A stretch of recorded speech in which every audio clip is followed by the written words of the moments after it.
The whole world is looking at Filipinos right now as they're about to elect a late dictator's son to be the president of the Philippines. In other countries, this is what you'll see. And from outsiders watching it unfold, this is what you'll hear. The son of a guy who terrorized the Philippines for years is now the front-runner to take over. Bongbong Marcos has shown virtually no remorse for what his father put the country through. So, why is it that this man is leading a presidential race by a landslide? Yes, over 30 million Filipinos voted for him, at least according to the partial unofficial tally. Is it because Filipinos see something in him that a big part of the world doesn't?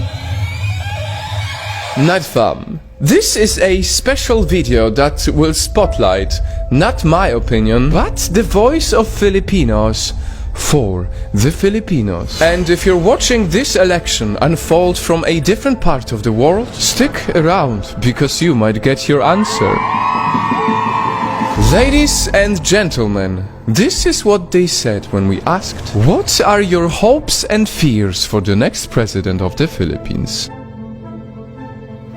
One thing is definite, as it's often in the politics, there is a strong contrast in opinions. One side is already bracing for really dark times. It's a really dark time for the Philippines right now. I fear that disappearance, torture, politically detained, death, and other unlawful acts against our freedom and human rights might happen again. While the other is celebrating a bright future ahead. And as 30 plus millions of Filipino people voted for him, I don't think we have the reasons to be afraid of because, yes, majority of us believed in him. Mabuhay ang Pilipinas. There is no reason to be fear because our new elected president is chosen by the majority.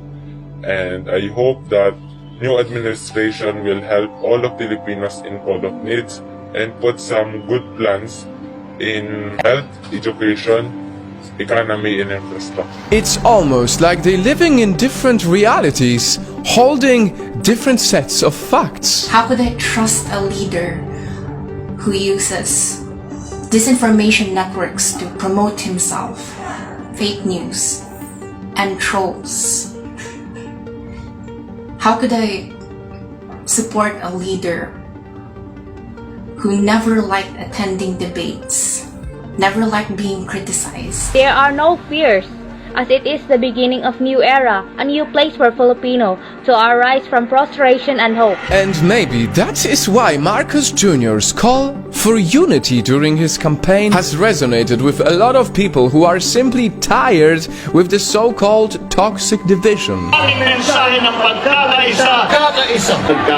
I fear that the relationships, friendships that's been broken by the elections, we all have our differences, we all have our own principles and beliefs. But then the critics also ask, what is the point of unity under a family name that has stolen so much from the country?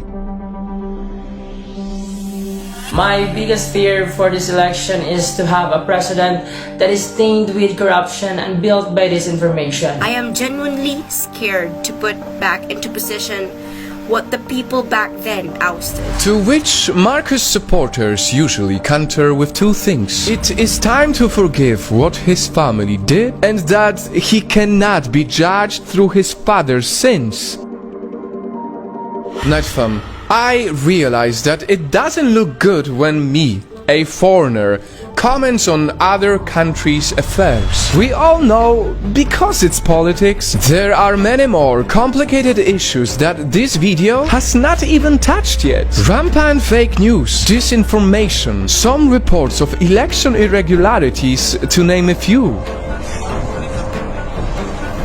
But if you ask me, how I feel for the country that has become such a big part of my mission, here is what I know to be true. I know that Filipinos deserve so much from their government. I know that the poor and the underrepresented demand a public servant who truly cares about their needs in jobs, health, and education. And I know that every voter only wants best for their nation.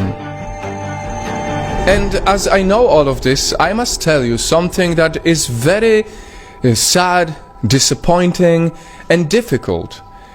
I have been contacted by many people from the Philippines, and I can see how many are so afraid to even voice their opinions.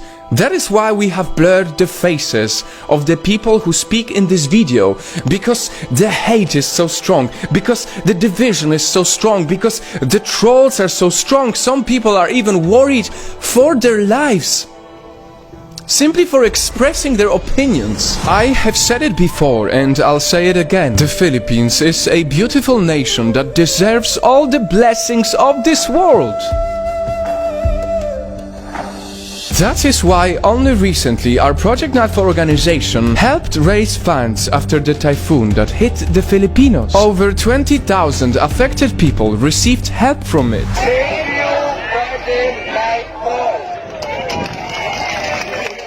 In that moment, in these big numbers, we saw a beautiful unity, and we hope that this type of unity will prevail no matter what, so that when the next elections happen, no one is scared for their lives in expressing their opinions about the future of their country.